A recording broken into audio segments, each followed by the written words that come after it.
future. And especially when it comes to cyber frauds, these are really going up. And if everything goes as the way it's going, probably the trend of cyber fraud will be much higher than what we see today. And that's where we see the need for professionals who can help for fraud prevention and detection. So that's the agenda of this session, so that you will understand the core of fraud and you can also see what is the potential in this profession. Coming back to the point where we were discussing the difference between fraud and error, lot of time we as an investigator, we have to represent our cases in the court of law. And when it comes to court of law, you have to really prove it with evidences. Unfortunately, the intention is a subjective term. You can very well define it as a malicious intention is the difference between fraud and error.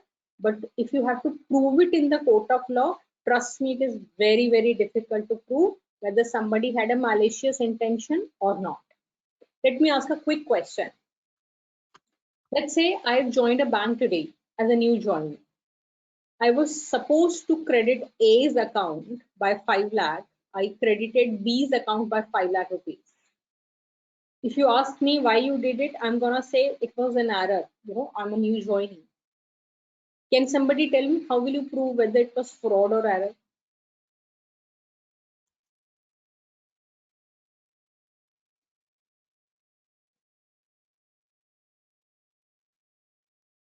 Anyone? Yes, CA Gaurav, it's error. CA Dheeraj, reason of transfer, audit trail, error. Many answer is error. So guys, you have simply jumped to conclusion that it's an error just because I'm a new joinee, and that's exactly where is the difference between audit and investigation arises. When we do audit, we go with professional skepticism that something may not be right. However, we are a bloodhound when we are an investigator. I'm sure during your CA days, you must have answered a question, which is a favorite question for CA, that auditor is a watchdog, not a bloodhound. However, the investigator is a bloodhound. When we go for investigation, we believe fraud has already occurred. We have to simply find an evidence to prove it. And also in this case, giving a clean chit to the employee saying it's an error is absolute wrong judgment. You have to really investigate to prove it, whether it was a fraud or error. And the way we go, so forget about your traditional audit method. Audit trail may or may not be there. We connect the dots backward. Whenever we go for investigation, we hardly find evidences on paper. That's another big difference between audit and investigation. When we go for audit, it's more like a checklist driven work where most of the things are there on paper. We as an auditor use our skill and knowledge to dig down on those numbers and conclude. However, in investigation, you hardly find evidences on paper, and that's very different than audit. So we try and connect the dots backward. So one of the things which we can do in this example is called linkage analysis. And that's where I would like to see whether the employee and the person who has received the money has some linkage or not. Higher chances they may not be relative. Higher chances they may not be family. Higher chances they may not be close friends. These days, fraudsters are very smart. They would not like to do any such mistake. But then, if you really investigate it thoroughly, you will definitely find some common ground. You never know, the person who has received money is simply a vendor, or probably this employee may have taken some money from that person and he's paying through somebody else's account. Correct? So this is how we do our investigation. So I'm sure with this small example, you would have understood the difference between fraud and error. Now, if you don't mind me asking a question on a very lighter note, do you guys think we are doing any fraud day in, day out? Be frank, right? And it's on a very lighter note. How many of you think that we are? Vipulji, yes. Gaurav, ask question again, please. Sometimes yes, we do. Yes, Shimpi, yes. Paras, yes. Good. So I'm happy that at least so many yes I have received. I mean, not every time people accept it. So let me give a quick answer of it. Some of you must be in practice, some of you might be in job. So let's say if I'm in job and if I'm using office printer and scanner for personal purpose, is it fraud? If I take a pen from office and take home, is it fraud? Yes, the answer is yes. Most of us might argue, no, this is not even a fraud, right? Such a small pen, but it's still a fraud. Now let me go back to the definition. When you know what you're doing is wrong and you do it, what do we call it? Fraud. So when you were using office printer and scanner for personal purpose, you did not know it was wrong. You did, and you still did that. That's called fraud. And technically, this type of fraud is called asset misappropriation. And you'll be amazed to know that worldwide, most frequently done fraud is asset misappropriation. The way we may have thousands of excuses today that this is such a small thing, right? 10 rupees ka pen.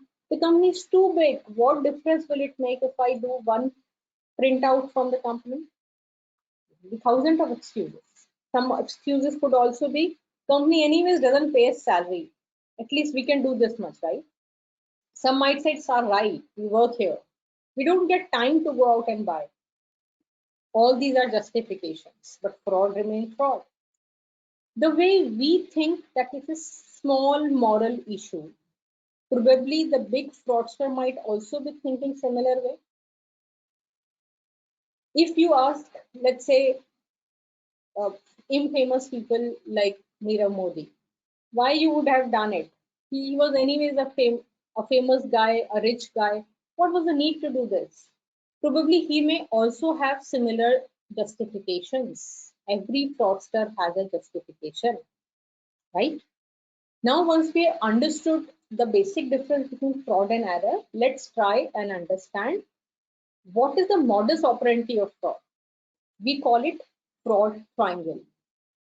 The triangle, what you're seeing on the screen right now, is not just theoretical concept. When we write our forensic report, we use all these three angles. So this is quite an important concept in understanding of fraud. Not just for theoretical purpose, but very much for practical purpose as well. Correct? This is a very old fraud triangle, but then it is still very much relevant in today's scenario as well. The first angle in this triangle is called financial pressure. And let me put a word, perceived financial pressure. What is the meaning of perceived? Perceived, something which may not be real. Now, unfortunately, if anything is lost in the house today, you're gonna be asking the first question from whom? The servant. Why do you think servant might have taken it? Let's assume a situation that you have a guest at home, you have a servant, and something is lost. You will still be asking the question from your servant, not from the guest. Why do you think guest will take it? Anyone? Oh, sorry. Why do you think servant might have taken it?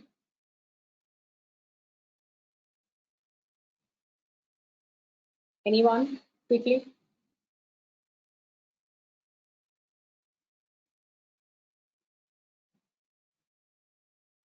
Because of his her financial position, Correct. financial weakness.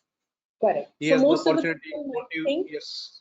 yeah. So most of the people might think that since servant has a need, he or she might have taken.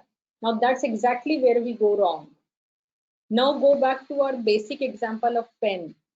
The 10 rupees pen, which we can very well afford it. Why do we take it? Was that need? No. The people who are really rich, like Rajat Gupta, like Nirav Modi, like Kingfisher case, do you really think there was a need? No, there was no need. At least that's what we can see. So that is where I use the word perceived financial pressure. Something which you think is there, it may not be in reality. If you go back to servant example, the lower level employee cannot do big fraud. Suppose a person is working in a factory, he will take a spare part, put in the pocket, he will be caught outside in the frisking itself. And I'm sure you must have read a news sometime back that a senior official from RBI was caught. He was hiding the notes in his shoe sole. Why? How could you do? How could that person was able to do it, right? Because he was senior. Probably the level of frisking was being much lower for him than the labor. So this is the wrong concept that lower level people or people with real need commit more fraud. That's absolute a myth. Anybody who lives beyond means will definitely do something wrong. Let's say if I carry 4-5 credit cards, no matter how much is my income, it will always be less. If I live beyond means, no matter how much is my income, it will still be less. Without naming, a famous person from banking industry getting very high salary, ESOP, everything, still got caught with something wrong. Where was the need? You can imagine the kind of salaries and ESOPs and kind of benefits a person might have got.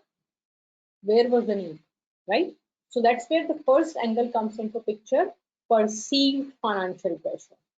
Whenever we go for investigation, the first thing we see, why would a person do that? Correct? So I hope we are clear on this. The second is an opportunity. A company with weaker internal control always gives opportunity to commit crime. I read an article which says that given an opportunity, each one of us will do the fraud. Each one of us. If we have not done it till date, probably we might not have got enough opportunity to do that. Or probably we were not courageous enough to take that opportunity. Correct? So, opportunity plays a very important role. A company with a stronger internal control does not even give you an opportunity. Do you know, mostly in private banks, the cashier salary is very less. He's the person who plays in crores every day and the one who gets least salary in the bank. Why do you think cashier doesn't take the money home? Any amount shortfall in evening, he has to fill it from his own pocket. It does not matter how much is that. Correct? Opportunity. The bank doesn't give opportunity to commit crime. If we talk about, let's say again, Nirav Modi's case, do you think it was possible if there was no loophole in the banking internal control? Can an outsider borrower do that without the support system from inside? No, it's just not possible. So opportunity is another important angle. And the third is called rationalization. Rationalization means justification. The way we were giving, 10 रुपए का pen है, what difference will it make? Company anyways doesn't pay salary properly, right? Bonus due to company doesn't pay us bonus, so on and so forth. Rationalization. So every fraudster has a justification. It has two parts: pre facto, post facto. Pre facto means before the act and post facto means after the act. In order to prove a fraud, we need a pre facto rationalization, not post facto. That means at the time of crime, the person knew that it is wrong and he was doing it. Now, all these three angles makes a concept called fraud triangle. If any angle is missing in these three, the fraud cannot happen. For example, I have financial need. My conscience says it's fine to take it. The company doesn't give me opportunity. I cannot commit crime. I get an opportunity. I have a financial need, but my conscience says it's wrong to do it. Can I do that? No, I cannot. So that means you have to have all three angles in order to prove that it was a fraud. I hope we are clear on this. Any question on this or any question so far? Anyone?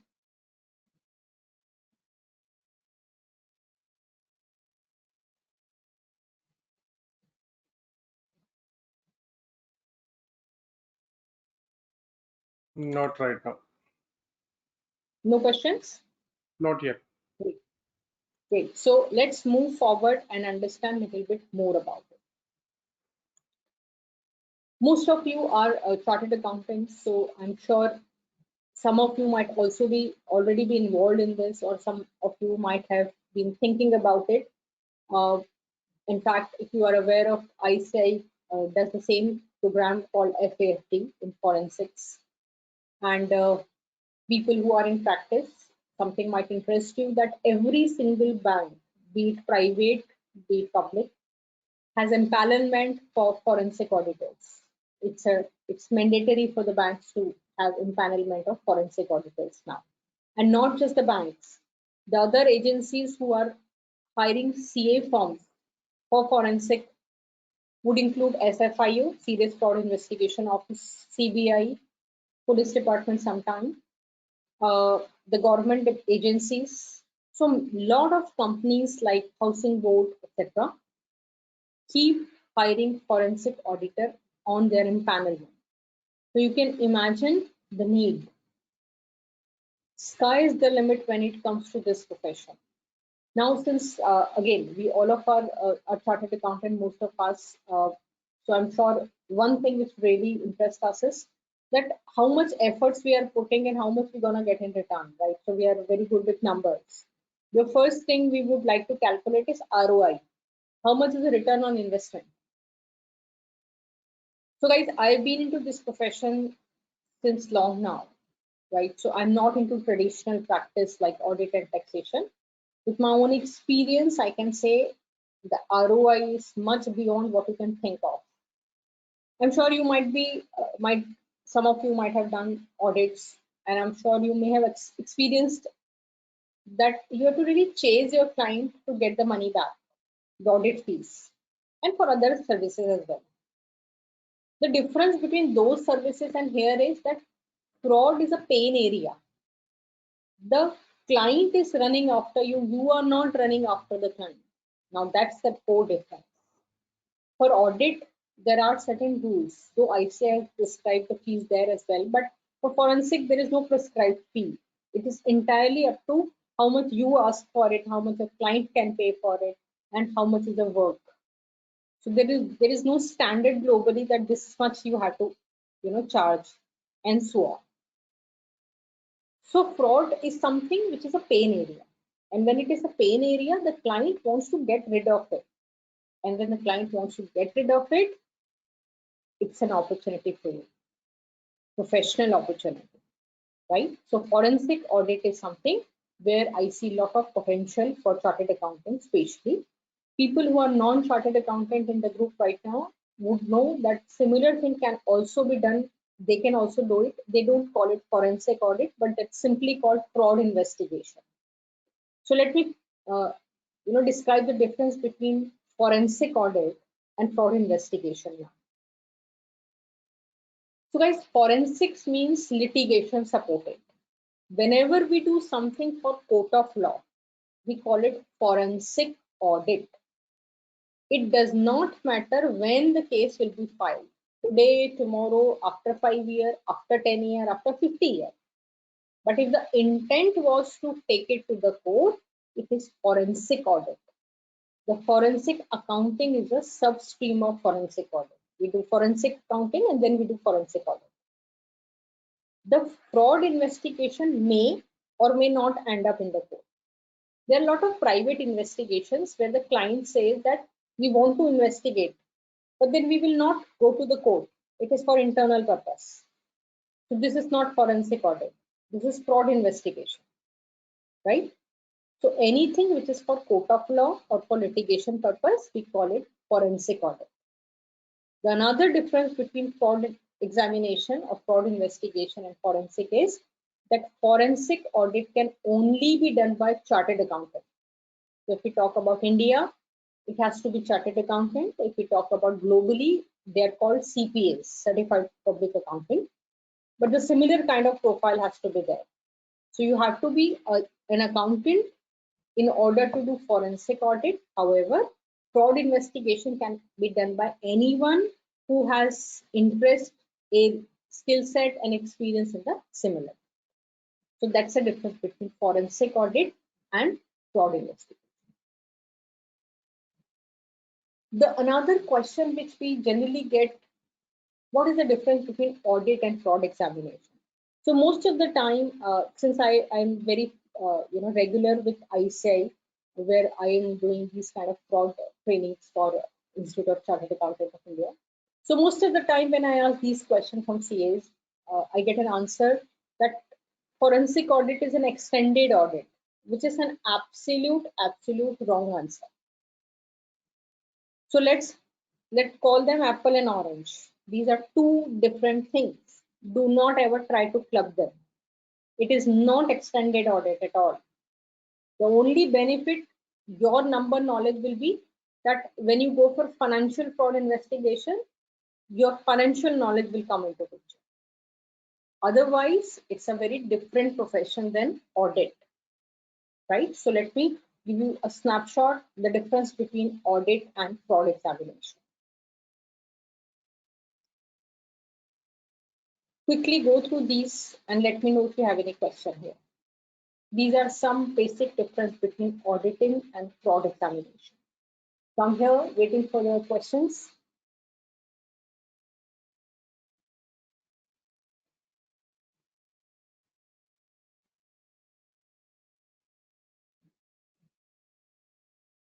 One question is from CA Arvind. Is there any bona fide hacking? Bona fide what? Hacking. Hacking.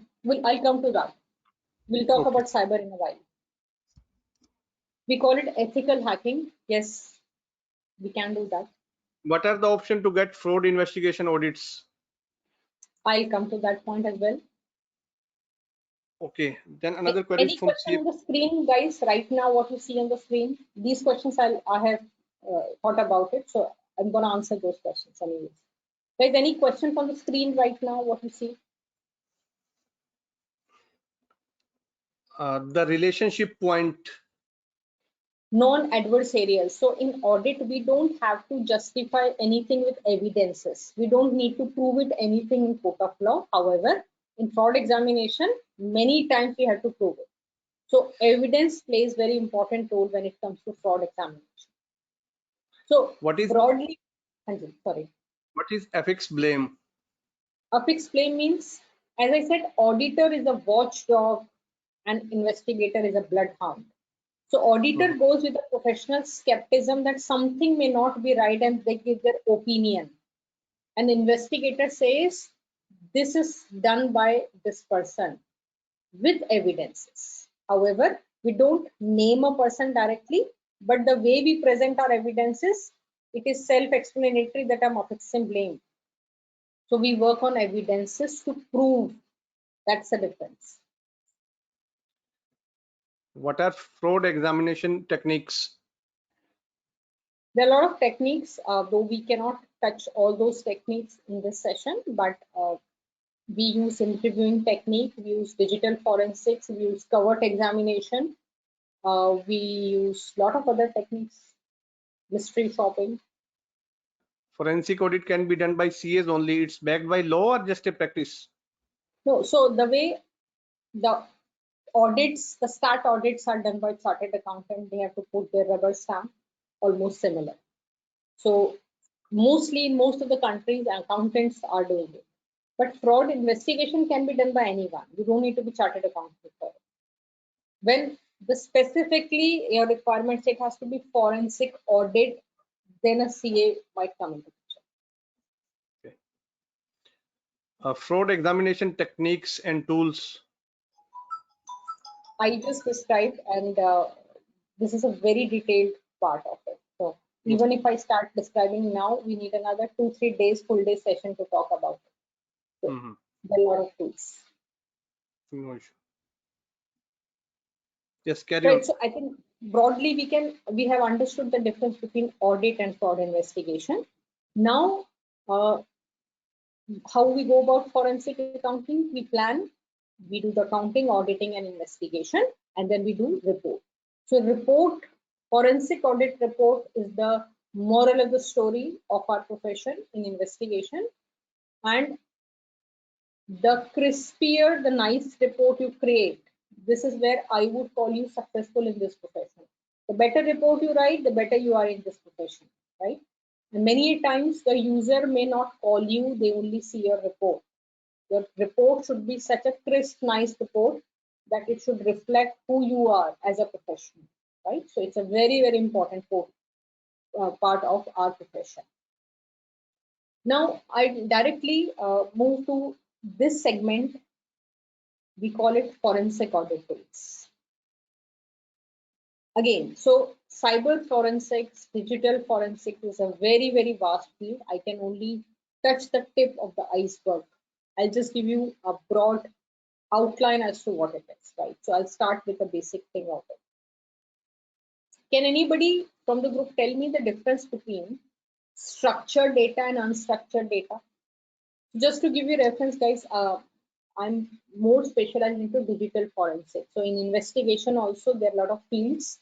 I personally enjoy quite a lot this digital forensic part, right? So yeah, coming back to this.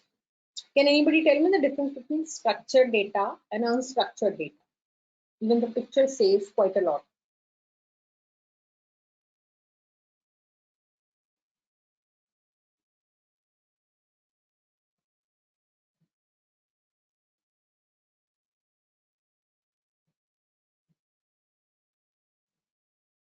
Anyone? So guys, Structured data is more organized. Structured data is organized and it's linked, classified and organized data range in a logical form. Unstructured data does not have any sequence. Many answers are there. Okay. So structured data is a data which is kind of consolidated in certain formats, such as your bank statement, your credit card statement, your sales ledger, purchase ledger. These are example of structured data. When it comes to unstructured data, as you can see in the picture, the data is scattered. It is not there at one place. Can anybody tell me how many mails you may have in your Gmail right now? Any one or two answer will suffice. Give me a random number. How many mails do you have in your Gmail right now? 12540, 5 lakh, 2000, 5000, 33, 360, 34, Sure. So everybody would have like 10,000, 50,000 or above. Is it important for us to go through this data of, let's say, 50,000 Gmails in investigation? The answer is yes. How will you communicate with someone? Like, let's say you have an employee who is communicating with, let's say, a vendor. So there is a collusion between employee and vendor. Forget about Gmail. Talk about Outlook. How do you think this employee must be interacting with the vendor in company? There has to be communication channel, right? So if a person is using the mail and using indirect language, how are you gonna read those mails? So let's say if you have 50,000 mails in your Gmail, let's say you may have about 2,000-3,000 in your Outlook or more than that. Can you read 3,000 mail of someone? And then their archive file as well. But then that is required for investigation. Will it ever happen that you see a bribe entry in the bank account? No, you will not. And you have to rely on the unstructured data. So unstructured data is a data which is scattered. The example of unstructured data could be your mails, your social networking profiles, your text, your WhatsApp, your Facebook. All these are example of unstructured data. And interestingly, in investigation, we use all these data. Will that ever happen that you go to a person and you ask, let's say a very senior person in a company, have you done the fraud? And he'll say, yes, I have done it. No. Or will you ever get an entry in the system of fraud? No, you will not. So you have to compile these two data together. And that is where structured and unstructured data both are equally important for our investigation, right? And I'm sure you would know the difference between data and information. Data is raw facts, figures, numbers. Information is a process data. And in data also, we have a lot of data. And from lot of data, a new concept comes into picture, big data. So big data is what? Lots of data. It has three V's involved: the volume, the velocity, and the variety. How many branches do you think State Bank of India must be having globally? Give me a ballpark number. SBI branches worldwide. They have global branches also. Any approx number would go. 20,000, 25,000, 2,000, Let's put 10,000. up 20,000 as a random number. Let's not be very precise. So 20,000 branches of SBI. How many transactions per day do you think each branch must be doing? Any average number? A medium-sized branch, per day number of transactions in the branch. Any random number which you think appropriate. 1,000. Let's say 2 to 3,000. So let's pick up 2,000. So 1,500. 2,000 multiplied by 20,000 multiplied by 365 days. Now I'll make you the auditor of this bank. Do the audit. This is called big data. Correct? Now see the volume. 20,000 into 2,000 into 365. The first V comes into picture. Volume. You have lots of data. The second V is velocity. Velocity means speed. Data is not static. When you are sitting in Delhi branch and doing audit, do you think the rest of the branches have stopped working? The data is changing. Data is changing rapidly. You go to your Facebook and be there on 5 minutes. See how your wall changes. You go to WhatsApp and see how your WhatsApp changes in fraction of seconds. New message, new audio, new volume. That's you call velocity. The data is no longer static. It changes. And the third V is variety. Data does not mean numbers only. Data means audio, video, image, text, numbers. We call that data, right? So that's where the concept comes into picture. Big data. Big data has three V's: volume, velocity, and variety. And this big data is just not theoretical concept. I've just given an example of SBI. You take any company, and these days companies are having big data, right? Now the question arises how to handle the big data. So big data cannot be handled with traditional tool like Excel. Excel is one of the best tools when it comes to number, but probably not the best for big data. Reason being, the data is too much for Excel to handle now. Another difference, the problem could be Excel can only handle the data in static form, not in dynamic form. You can't process in Excel on real time, can you? No. Also, your Excel can only handle numbers. It cannot handle the other things like image, audio, video. So that's where a concept comes, the data mining tools. The data mining tools are those tools which handles the big data. It slices up the big data into small and manageable pieces. And these pieces are being checked or investigated on real time. So data mining tools do not work on static data, it works on dynamic data. And the third best part of these tools is that it checks complete population, not the sample. I'm sure you know that one of the very big risks in audit is sampling risk, that your sample does not represent the population correctly. So with big data mining tools, you don't need to bother about it because it's being handled.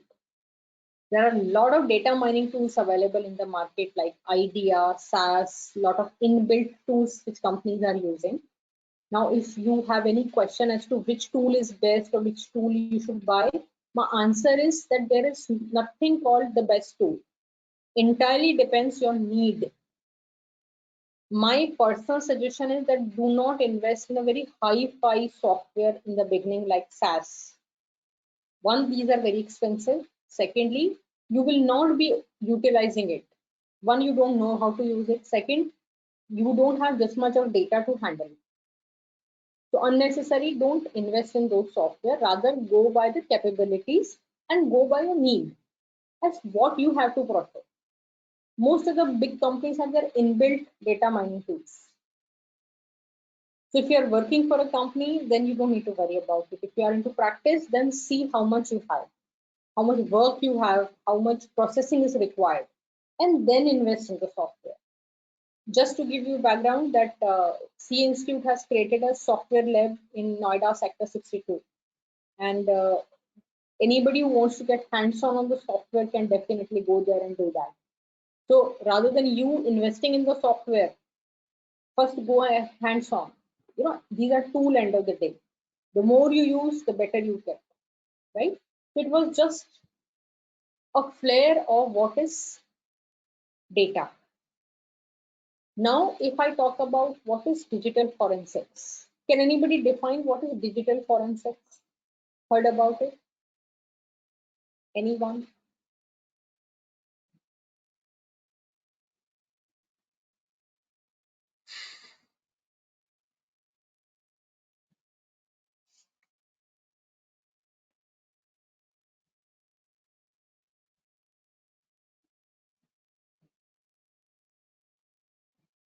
Right.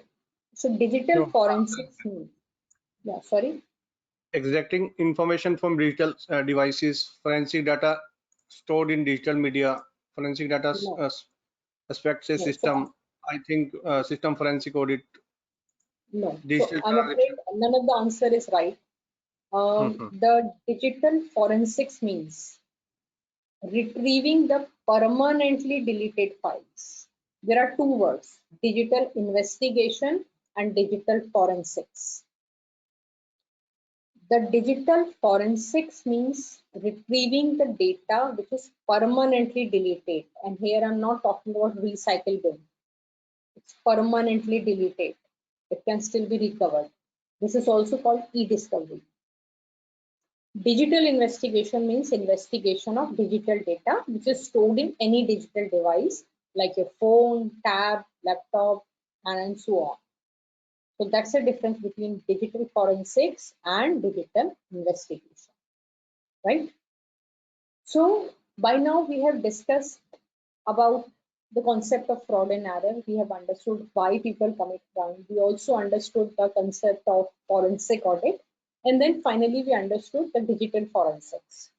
And trust me, digital forensic is something where the potential is really high, really. I mean, you can't imagine that in India, the real forensic experts, especially in digital area, between hundreds, only in hundreds, forget about thousands, and see the population of India and see the cyber crimes in India. And that's where we are sitting today. The potential is really high, whether it is cyber, whether it is financial, altogether, I see a lot of potential, right? So now, once I have given you a brief details about this, one certification which I personally endorse, I'm myself a certified fraud examiner, and I personally endorse that if you really want to enhance your skill set in this particular profession, to think about it. So I'm just gonna give you brief detail about CFE program for your reference. Anybody who would be interested in these kind of certification can definitely be in touch base with CS NSR team, and if things will go in right manner, we might come up with webinars or sessions for CFE soon for you guys. Any questions so far before I move to that segment? Anyone?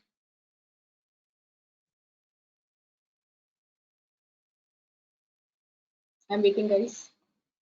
Queries there, CA Sonali. Yeah. Is data science and data mining used in this? So data science and data mining work. Sorry, I missed something. Used in this, not complete queries there, I think. Yeah. So it is used everywhere these days. Data mining, the data science is something. I mean, if you research or you simply Google it, you'll find these professions are asked almost in every company again. So guys, if we talk about professional opportunity, especially if you are in job, practice I've already told you about. And if you're into job, trust me, there is no specific industry which hires fraud investigator. So banks, NBFC, the companies like Amazon, Flipkart, Big Fours, multinational companies, government departments, every company is hiring fraud investigators. So if you're thinking about that it is a industry specific qualification, no, it's just not. Neither it is industry specific nor it is certain department restricted. You can work across verticals. Guys, fraud can happen in any department. So I would not call it a financial qualification at all. No, this is not financial. It is investigative. Even if you are not from accounting background, it's absolutely fine. A lot of my students are engineer, are still doing it. It's not a financial qualification. However, if you have a good financial knowledge being a CA, it's always a plus because you know the numbers well. Nobody can fool you around on balance sheet and P&L account. So that's an added advantage, right? Any more questions so far? One more query is there. What's the future of forensic audit and fraud detection? That I think I've been talking about every few minutes. Fraud will never go out of fashion. Fraud is there today, fraud's gonna be there tomorrow, and you'll see the different face of frauds. And of course, with this unfortunate thing, what is happening right now, I mean, can you believe that in last 1 week, I've got so many calls from my known people who have come across various kind of cyber fraud, and these are very weird cyber fraud. So unfortunately, these are fraudsters also sitting at home, and they have enough time to play around. So I see the potential goes really up. The more frauds, the more demand for investigator. Goes without saying. Another query from CA Khushbu. All empanelments require experience. How to take the first experience? So my answer is, how did you get your first audit in the bank? I'm sure if you're empaneled with bank as an internal or external auditor, how did you get it? The same. So empanelment works in the same manner. It's just that I'm sure you must be knowing how to get empaneled with bank. And I'm sure if you're working as an auditor, first time auditor experience you have there also. Same. Another query is what tool we need for forensic for digital forensics? The list is long. I think I have already replied this, that there are numerous softwares and tools available in the market. IDEA is one of the most frequently used, so probably you can start with IDEA, which is a simple tool and quite accepted in court of law also. But there are a lot of other softwares available. SAS is one of the very high-end tool which most of the multinational companies uses after customization. But that's not something which I would recommend you as an individual or as a firm, because the software cost is pretty high and it is very high-end. It's not required for a general investigations. Another query is there. How internal auditor can be replaced by forensic auditors? No, so we are not trying to replace anyone, right? So internal auditors are doing internal audit. Forensic investigators are investigating in detail. But yes, we can make internal auditors profile better by calling them risk-based audit, right? So if we talk about risk-based audit, it is kind of forensic audit when you go in depth and try to find the fraud also. That's where we call risk-based audit. So we are not replacing anyone. At the same time, guys, you must be knowing that the revision in Company Act 2013, the auditor's role has enhanced. Now, auditors cannot say that we are not responsible for finding the fraud. I'm sure you would refer to that. If you have not referred to them till date, please do that, especially if you are in practice. Unfortunately, if you're auditor of a company and any fraud occur, you are equally responsible for that. Please refer to Company Act 2013. And internationally, there are two ISA, International Standards on Audit, ISA 315 and ISA 240. It talks about same thing, materiality and auditor's role in finding the fraud. So be it global, be it Indian, the auditor's role has enhanced. So I would strongly recommend, please go through those acts. It's good for you and it is important for you.